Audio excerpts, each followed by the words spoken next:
Oh, yes, Giannis and the Bucks are the reigning NBA champs, and Perk, you decided to try to break the internet over the weekend. You asked the question, if both KD and Giannis retired right now, whose legacy would you argue is greater? So, Perk, you played with one of those two in the past. As we take out our retweet and delete game for you, are you retweeting or deleting that tweet? And did you pick a side, by the way? I did pick a side, and I'm retweeting it, and I picked Giannis. And here's why I picked Giannis, Rachel. When we're talking about, I didn't say who was the best player, right, or who was the better player. Obviously, that's Kevin Durant. I said who, for as legacy-wise, when you think about legacy, you think about their story, and you think about like basically writing a book in the chapters of their story. And right now, Giannis' story is way better than KD's. So to me, he has a better legacy. When you look at the route that Giannis had to take, get drafted 15, not playing his first couple years, going to an organization that was built for Jabari Parker. They had drafted Jabari Parker with the number 2 pick the year before. Giannis had to wait his turn. Kevin Durant, we already knew Kevin Durant was going to be great since high school. We didn't know what to expect out of Giannis. And when you stay with an organization and you win a championship there, and especially an organization that hadn't won a championship in 50 years since Wilt Chamberlain, Kareem Abdul-Jabbar and Oscar Robertson, it rings bells. It makes me think of guys like Kobe Bryant that won 2 championships after Shaq left, along with 2 finals MVPs. It makes me think of a guy like LeBron that went to Miami but felt like he had unfinished business and had to go back to Cleveland because he knew he wanted to win a ring there because it was going to help his legacy. And by the way, Giannis' 8-year career, right? His resume is longer than a holiday weekend when you look at it.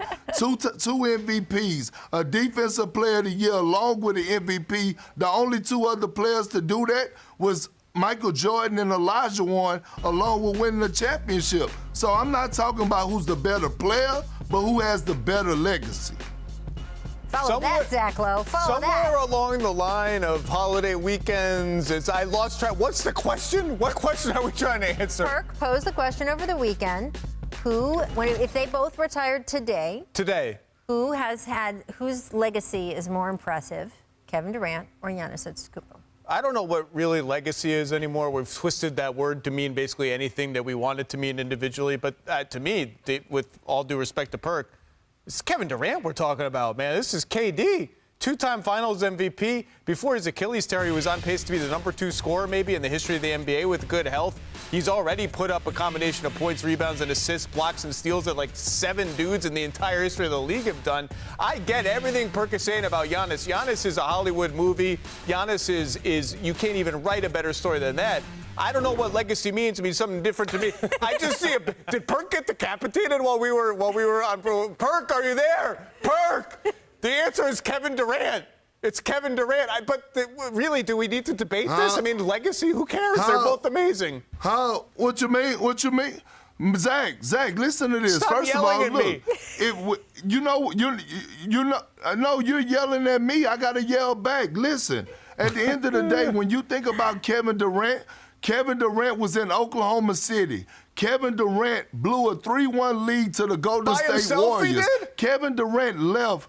Oh, it don't matter. He left and joined that team. This will be forever talked about when it comes down to Kevin Durant's legacy, no matter if it's right or wrong. I'm not diminishing his championships, but people will always talk about this. They will always, yes, maybe. They won a championship. They had already established a culture. It's not like he left San Antonio like Kawhi Leonard did and went to Toronto where they never won a championship and delivered a championship, Zach Lowe. It's night and day to me.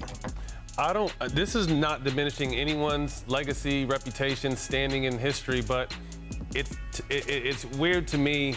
Don't matter what the reason was, KD left, but LeBron left too. Mm-hmm. LeBron still went to Miami and did a lot of learning Kareem under D-Wade. Abdul-Jabbar left. He requested a trade and got it. But LeBron went to Miami, learned a lot from D-Wade, were able to win some championships. KD went to Golden State, learned a lot from those guys, was able to win a championship. So to me, I think because KD is the bad guy that responds he gets kind of a unfair shake. But to me, legacy, whether you want to wrap that in the best player or not, to me, it's KD.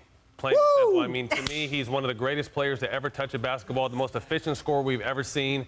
And coming off an Achilles injury, we've still never seen no one ever do what KD's done coming off an Achilles injury. So I love Giannis. The grind, the story has made it incredible.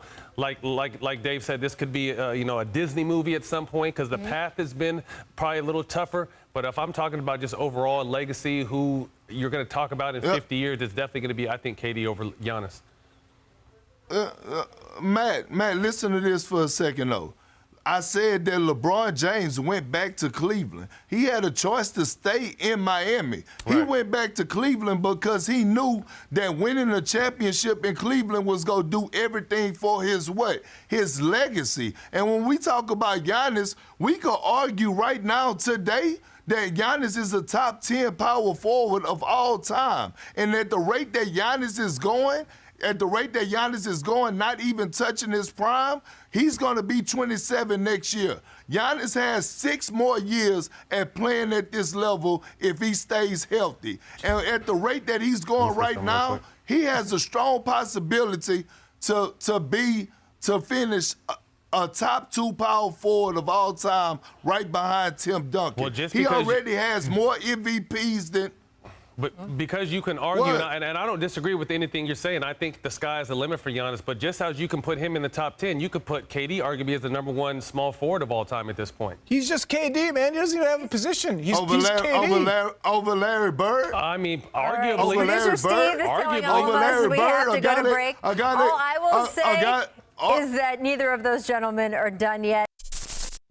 Thanks for watching ESPN on YouTube. For live streaming sports and premium content, subscribe to ESPN+.